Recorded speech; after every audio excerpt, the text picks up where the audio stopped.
Nongeye kugusuhuza wowe nongeye gusanga kuri Newslab TV ndizera ko umeze neza mu bice bitandukanye urimo ukomeza kuryoherwa n'intangiriro z'umwaka wa 2026. Turagarutse n'amakuru yacu turibuze kugaruka ku ngingo zitandukanye. Mbere na mbere turibuze kureba ibintu bibaye Masisi bari mu marira menshi. FARDC yongeye gukora hasi batangije umwaka nabi cyane. Drone imaze abantu hariya muri Masisi. Turibuze kujya muri Rucuru, imirwano irakomeje ndetse yongeye gufata indi ntera hagati ya M23 ikindi koze gikomeye yinjiye mu birindiro bidasanzwe bya FDLR. Haracuriki M23 nayo ishinjwe ikintu gikomeye cyuko ngo yishe abaturage 1500 muri Uvira bwo yayifataga. Byose turibuze kubigarukaho turebe impamvu nyamukuru ituma Tshisekedi afata ibibazo bye akabitwerera ibindi bihugu aho kureba yuko ari ugomba kubikemura. Turibuze gukora iryo sesengura turebe. Hanyuma ishyaka riri ku butegetsi mu Burundi naryo ritangaje igihe rizafungurira imipaka. Byose ni muri aya makuru ntuze gucikwa. Wowe rero ukitwiyungaho ndagusabye ngo ukore subscribe, hanyuma wakora like, wajya muri comment. Dushimira abantu bakomeje gukora comment, hanyuma ukanasharinga tugakomeza kuzajya twibanira muri aya makuru. Nabwo dutinda rero, reka tugaruke turebe hariya muri Kivu y'Amajyaruguru muri Masisi. Muri Masisi ingabo za leta ya Kongo FARDC kuri uyu wa gatanu rwose mu masaha atarayakure, amasaha rwose ntabwo yarayakure, bivugwa yuko ku isaha y'isa 8:15 zo kuri uyu wa gatanu ni ku manywa, indege ya drone CH-4 ni za zindi za Kongo yaguze mu gihugu cy'Ubushinwa zirashe ibisasu byinshi cyane mu mujyi wa Masisi centre. Hakaba hapfuye abantu benshi. Bira nubwo cyangwa se umubare w'abantu bapfuye hari urimo gutangazwa, niwo turibuze kubagezaho dukurikije amakuru amaze gutangazwa na Lawrence Kanyuka, umuvugizi wa M23, niwe utanze bira y'abantu bapfuye. Avuze ko kugeza ubu ngubu hapfuye abantu 6, abandi benshi barakomereka. Iriko ni imibare y'agateganyo kuko ngo iyo ndege yarashe avec Roma. Yanditse ati les drones de combat du régime de Kinshasa bombardé avec Roma Masisi centre en plein milieu de la population civile. Ahantu hatuwe n'abaturage b'abasivili benshi niho ibi bisasu bya FARDC birashwe n'indege ya drone, niho birashwe.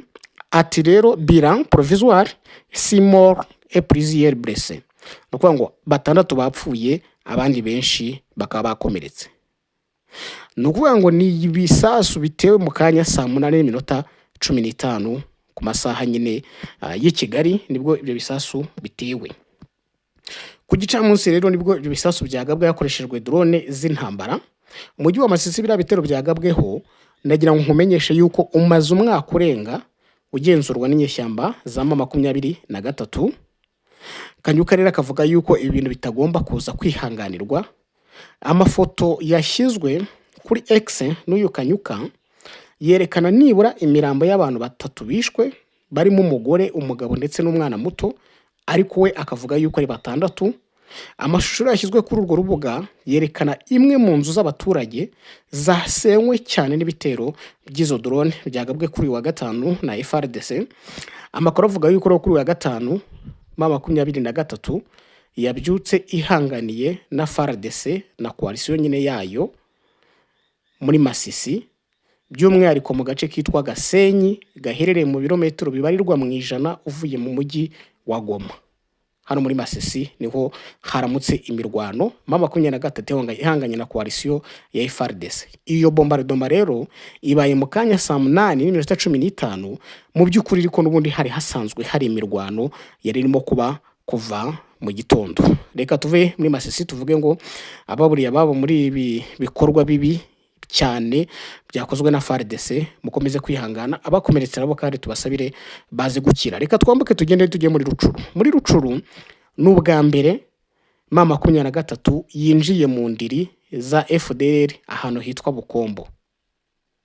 Imirwano rero yabaye ubu ngubu irimo irabica bigacika hagati ya M23 n'inyeshyamba za Wazalendo zo mu mutwe wa CMCFDP zikorana bya hafi n'inyeshyamba z'abanyarwanda za FDLR, bakaba bakorana mu midugudu myinshi ya groupement ya Bukombo, sheferi ya Bwito muri teritwari ya Rucuru. Hari Rucuru, Wazalendo na FDLR baranywanye. Amakuru rero turuka aha hantu muri Rucuru avuga ko ngo iyi mirwano yatangiye kubunanije ku itariki ya mbere nibwo hatangiye imirwano ikomeye hagati ya M23 ndetse n'abo Wazalendo, cyane cyane ariko bafatanya na FDLR hariya muri Rucuru. Ikaba yarabereye mu mudugudu witwa Sisa mu gace ka Karambi mbere yo kugera hitwa mu mudugudu wundi byegeranye, aho abaturage ubu ngubu bamaze guhunga bakaba berekeje muri Bukombo centre. Imirwano rero ikomereje ahitwa Buhambiri ndetse na Kanyatsi. Ahangaha muri Buhambira ndetse na Kanyatsi hari indiri z'amateka za FDLR. Ni ukuvuga ngo ahangaha FDLR isa naho yari yarahagize agace kayo. Bikavuga rero ngo n'ubwa mbere M23 icengeye muri iriya midugudu iherereye mu birometero bitari byinshi uvuye Katsiru na GTN. Mu gihe imirwano rero ikomeje biravugwa ko Nyanzare naho ahantu ha FDLR cyane, GTN ndetse na Katsiru ngo bakomeje kwakira impunzi nyinshi zihunga iriya mirwano yinjiye mu ndiri ya FDLR.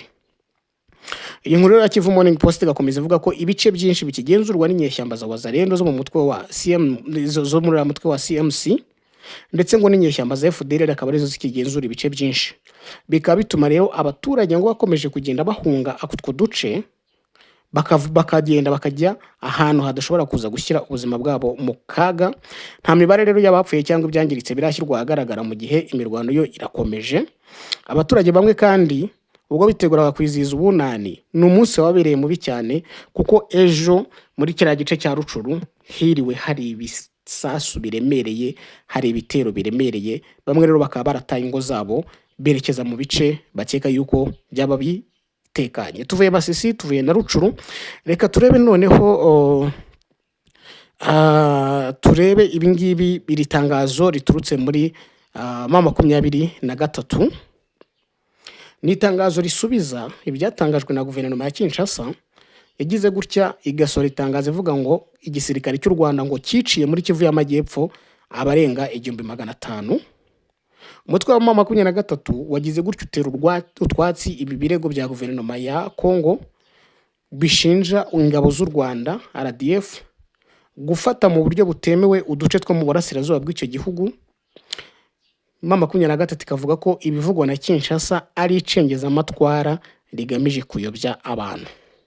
Byaturutse hehe? Ejo bundi kuwa gatatu muri buke hakaba ubunani, ni ku itariki ya nyuma z'ukwezi kwa 12, nibwo leta ya Kongo biciye muri Minisiteri y'Itumanaho ndetse minisitiri w'iyo minisiteri akaba ari n'umuvugizi wa guverinoma Patrick Muyaya yagize gutya asohora itangazo rishinja ingabo z'u Rwanda ibirego byo kuba ngo zariciye abaturage b'abasivili 1500 muri Uvira ubwo yafatwaga na M23, ndetse yaraneruye avuga yuko RDF ngiri hariya muri Kivu y'Amajyepfo.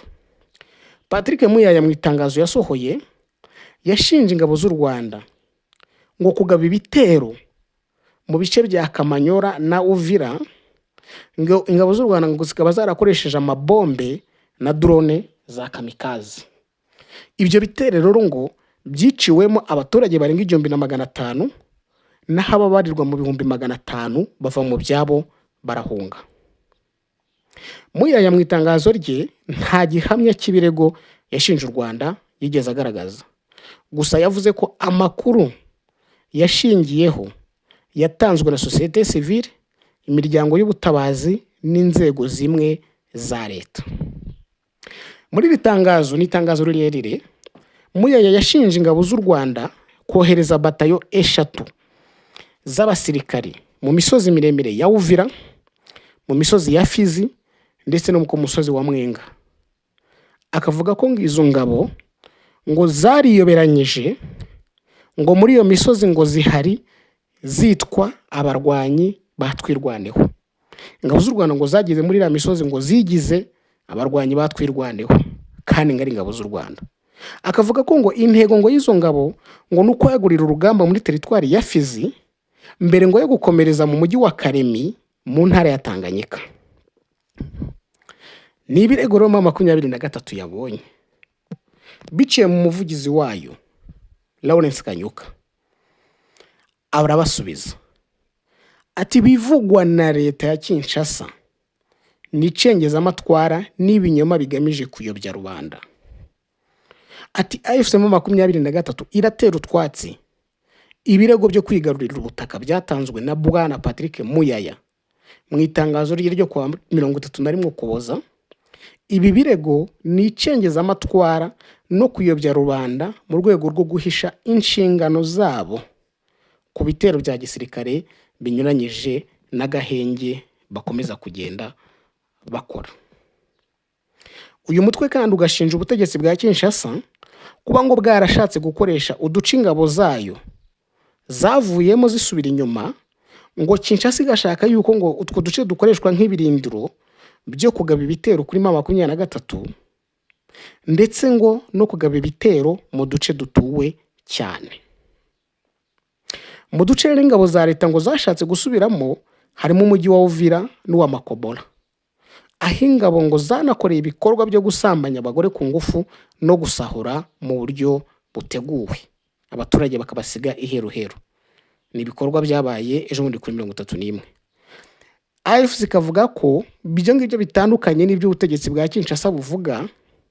Imibare yabo ngo buvuga ko bishwe ishingiye ku masoko atizewe kandi atagenzuwe. Source zabo ntabwo zizewe ndetse n'izanagenzuwe. Nukuvuga ngo Kinshasa ngifite gahunda yo kugereka ku bandi ibyaha bikomeye bikorwa n'ubutegetsi bwayo.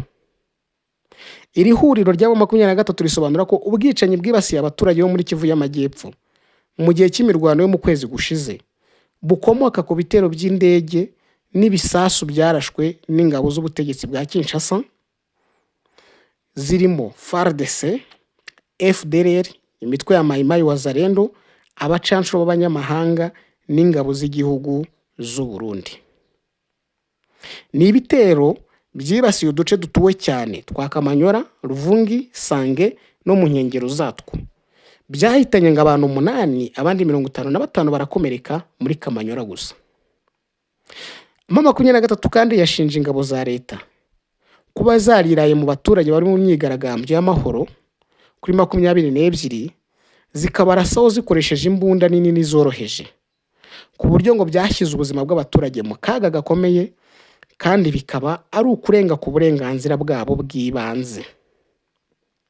Uyu mutwe ukaba wamaganye Kinshasa kukuba ngo ikomeje kwica amasezerano y'agahenge ndetse n'imvugo z'urwango zikomeje gukwirakwizwa n'ubutegetsi bwayo. Izi mvugo zikaba zibasira abanyekongo bo mu bwoko bw'abatutsi. Ikamagana by'umwihariko amagambo aheruka gutangazwa na General Sylvain Ekenge wavugiraga FRDC ngo ndetse bagatanga impuruza yuko ibikomeje gukorwa byica amarenga cyangwa se bica amarenga birimo kugaragaza ko hari umugambi wa genocide ushobora gukorerwa abatutsi b'abanyekongo hariya. Itangazo rya Patrick Muyaya ikintu rivuga ko hari umugambi ukomeye wa 23 wo gukomeza ngo ibitero bikava muri Fizi bikagera muri Karemi. Ku rundi ruhande ariko Kongo nayo yarunze ingabo ahitwa Baraka ishaka yuko ngo intambara itageraho ngo cyangwa itanarenga aho ngaho. Ndetse ejo bundi bagabye n'ibitero kuri 23 mu kiyaga cya Tanganyika, hatwika ubwato bubiri bunavet bubiri ndetse hano abasirikare barimo bose barapfa. Ntibyarangiriye kuko baragiye aho 23 yimuriye ibirindiro mu kigo cyahoze ari cya Monisquari ya muri Kivu y'Amajyepfo, barakirasa barakibombarida. birangiye barongera barasa Karundu, ariho mu 23 yarasaga indege yari yaje kurasa bwa gatatu. Icyo cyemezo rero cyo kurunda abasirikare muri Baraka ndetse ngo n'abasirikare bari kumwe n'abacanshuro, ni icyemezo kigamije kureba yuko ngo bazitira uwo mugambi wa 23 bo Kongo yo itangaza yuko ari umugambi wo gufata Karemi bakaba bakomeza n'ahandi. Icyo gihe Kongo amakuru avuga ko ku itariki 16 z'ukwezi kwa 12 ubwo 23 yatangazaga ko igiye kuva mu mujyi wa Uvira, indege y'ubwikorezi ya B737 Tire 900 yakuye abasirikare 500 ba Kongo mu mujyi wa Kisangani mu ntara ya Chopo ibajyana mu mujyi wa Karemi mu ntara ya Tanganyika. Aba basirikare bavuye muri Karemi bakomereza mu mujyi wa Baraka muri teritwari ya Fizi mu ntara ya Kivu y'Amajyepfo. Karemi na Baraka cyangwa ahangaha abasirikare bajyanywe muri Baraka muri Fizi nyine mu mujyi wa Baraka ni mu birometero 80 mu majyepfo y'umujyi wa Uvira. Ibi ngibi ngo byari bigamije kongerera imbaraga bagenzi babo bari bari muri kiriya gice. Uwo munsi kandi hari ubwato bubiri bwari butwaye abasirikare ba Kongo n'abacanshuro b'abazungu, kugeza ubu ntiharamenyekana umubare wabo. Ubwo bwato bwageze ku cyambu cya Baraka buturutse muri Karemi. Abo babanje kuva i Lubumbashi mu ntara ya Haut-Katanga bagera Karemi ku itariki 15 z'ukwezi kwa 12. Hagati y'itariki ya 14 n'iya 16 z'ukwa 12 leta ya Kongo ubwayo yohereje abacanshuro 26 b'Abanyakolombiya mu gace ka Mboko no muri centre ya Fizi. Abakaba bari bafite indege 3 zitagira abapilote, bari bafite drone 3. Izo drone zikaba zari zigamije kugaba ibitero ku mutwe watwirwaneho muri Minembwe. Nukuvuga rero ibi bintu bikomeje gusa naho bigenda bifata indi sura irindi rangi. Kuva Muyaya gusora iri tangazo akavuga ngo twebwe icyo tuzi cyo nuko hari batayo 3 z'u Rwanda ziri hariya muri Fizi, ndetse ngo hari iri Mwenga, hakaba n'izindi yagiye agaragaza ngo ziri ahandi muri batayo 3. Ibi ni ibintu bigaragaza ko Kinshasa nayo kugenda ikajyara Baraka ikashyira ibirindiro, no gushaka ko byanze bikunze mu gihe 23 yashaka gutera igana muri Fizi gafata Fizi yose, ntago byakunda cyangwa se haba imirwano ikomeye. Kuvuga ngo Uvira ngo hari batayo Fizi, hari batayo Mwenga, hari batayo y'ingabo z'u Rwanda ngo zihinduye twirwaneho n'ibindi nanone bisa naho bifite ikindi kintu bivuze ku bijyanye n'iyi ntambara.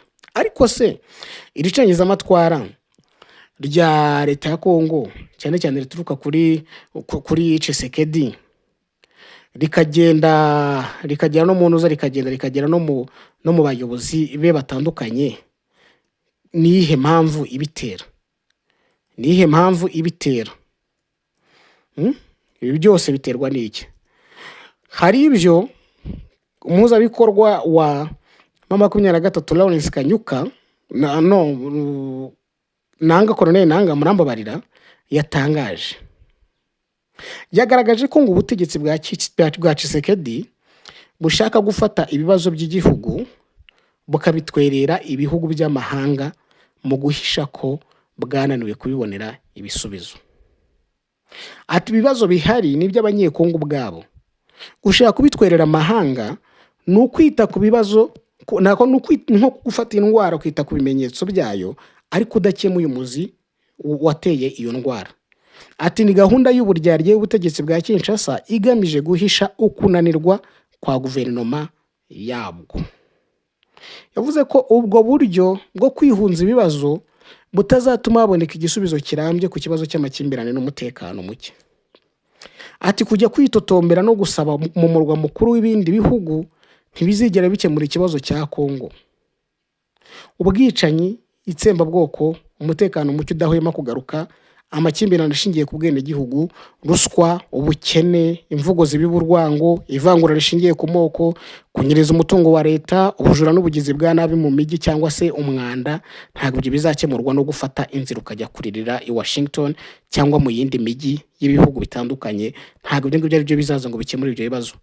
Nanga rero akerekana ko ibyo ihuriro mu 23 rikora biri mu kuri kandi bikwiye gushaka bigamije cyangwa bikwiye mu gihe hashaka igisubizo kirambye kinyuze mu mucyo, cyubakiye ku kuri, kubazwa inshingano ndetse no gukemura cyangwa kurangiza ikibazo cy'akarengane.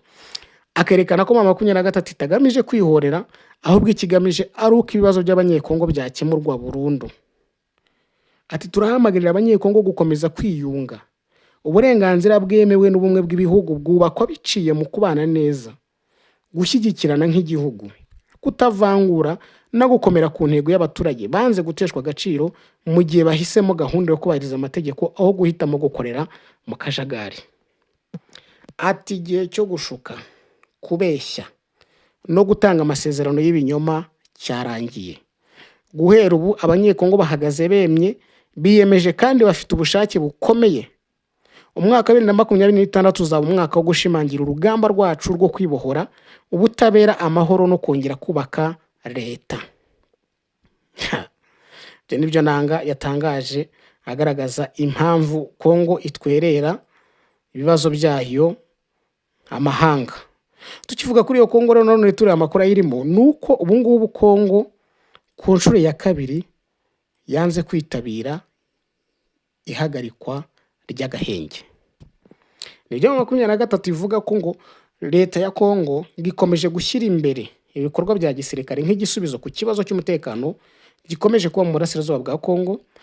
Nanga rero akavuga ko iki kibazo ngari uko abona ko abayobozi ba Kinshasa badashaka kubahiriza ibyo biyemeje mu rwego rw'amasezerano ya Doha. Colonel Nanga akavuga ko Kinshasa ngo buri yiherutse kwanga kwitabira inama zisuzuma ihagarikwa ry'imirwano zari ziteganyijwe mu rwego rw'ibiganiro byo muri Qatar. Avuga ko ibi bintu ngo 23 yongeye gushimangira byimazeyo icyizere ifitiye ubuhuza bwa Qatar, yemeza ko inzira ya politiki yonyine ari izakemura impamvu zimbitse z'amakimbirane arara muri Kongo. Ati iyi ntambara yatangiranye n'ubugome buhumye ku baturage b'abasivili, abayitangwe n'ibisasu bitavangura binyuranyije n'amategeko mpuzamahanga arengera ikiremwa muntu. Kubw'ibyo ubutegetsi bwa Kinshasa bwerekanye ko ayo masezerano nta kindi uretse umwotsi, nta mayire gusa yo gusubira inyuma ngo bongere intwaro bongere kwisuganya. Ati rero nk'urugero abunzi ba Qatar bahirutse gutegura inama ebyiri zo gusuzuma ihagarikwa ry'imirwano. 23 yaritabiriye hagamije gusuzuma ingamba zifatika zishobora gutuma habaho kubahiriza byimaze yo guhagarika imirwano. Ubutegetsi bwa Kinshasa baganze nkana kwitabira izo nama, banga byose kandi bahitamo igisubizo cya gisirikare, kuko Kongo ubu ngubu yamaze kwidekarara yuko iyi ntambara igomba kuzakemurwa n'igisubizo cya gisirikare, idateze ibintu by'ibiganiro basa naho bamaze kubyanga. Ariko impamvu banze kujya mu biganiro twari babwiye yuko Kinshasa ivuga ko nyuma yuko basinywa amasezerano y'agahenge mu kwezi kwa 10, 23 ntabwo yigeze hagarara, yakomeje kugaba ibitero ndetse ifata n'ibice bitandukanye byagejeje no ku mujyi wa Uvira. Bati muri Kivu ya ruguru bararwana, Kivu y'epfo bakarwana. Ni gute ayo masezerano yitwa kara y'agahenge yasinywe ategeze yubahirizwa, ariko bakongera kutubwira ngo twongere gusubira mu biganiro? Kongo rero bikagenda ibyanga, ivuga ko 23 kugira ngo bongere baganire nirekura ahantu yafashe nyuma y'itariki 14 z'ukwezi kwa 10 ubwo hasinywaga amasezerano y'agahenge. Ati twebwe ntabwo tujya mu biganiro kuko agahenge ntako twigeze tubona. 23 yanze kubahiriza agahenge, ntabwo rero twebwe turi buze gusubira mu biganiro. Nicyo kintu cyatumye Kongo yanga ubugira kabiri kwitabira biriya biganiro birimo kubera muri Doha. Bati niba dusinya ibintu 23 ntibyubahirize turasubira gukora iki? Andi makuru yenda yavugwaga abantu bavuga ngo Burundi ngo bwakuye ingabo muri Kongo, ntabwo ari byo. Biciye mu ishyaka CNDD-FDD riri ku butegetsi muri iki gihugu cy'u Burundi, bwemeje ko butigeze bucyura ingabo bwohereje kurwana mu ntambara yo muri Kongo. Ayo makuru yemejwe n'umunyamabanga mukuru w'iri shyaka CNDD-FDD Reverend Ndikuriyo mu kiganiro yagiranye n'abanyamakuru uyu munsi kuri wa gatanu. Ati dufite amasezerano twemerera kujya gutabara muri Kongo. Niyo mpamvu ingabo z'u Burundi ziracyariyo. Ati Burundi budacyafite ingabo mu burasirazuba bwa Kongo. Ati nubwo hari amakuru yavuga y'ingabo ngo z'iki gihugu zatsindirwaga mu mirwano yasizemo 23 ifashe Uvira, ngo Burundi bwahise bucyura ingabo. Reveriye yavuze ati ntabwo ari byo, ntabwo ingabo zacu zigeze zivayo. Andi makuru avuga ko hari bataye 3 z'ingabo z'u Burundi ngo zaba zarasigaye mu mujyi wa Baraka muri teritwari ya Fizi, ngo ndetse u Burundi buteganya kohereza izindi ngabo zikifatanya n'izi ngo bakazarwana bambaye imyenda ya FARDC. Ibi ngibi nabyo byaravuzwe.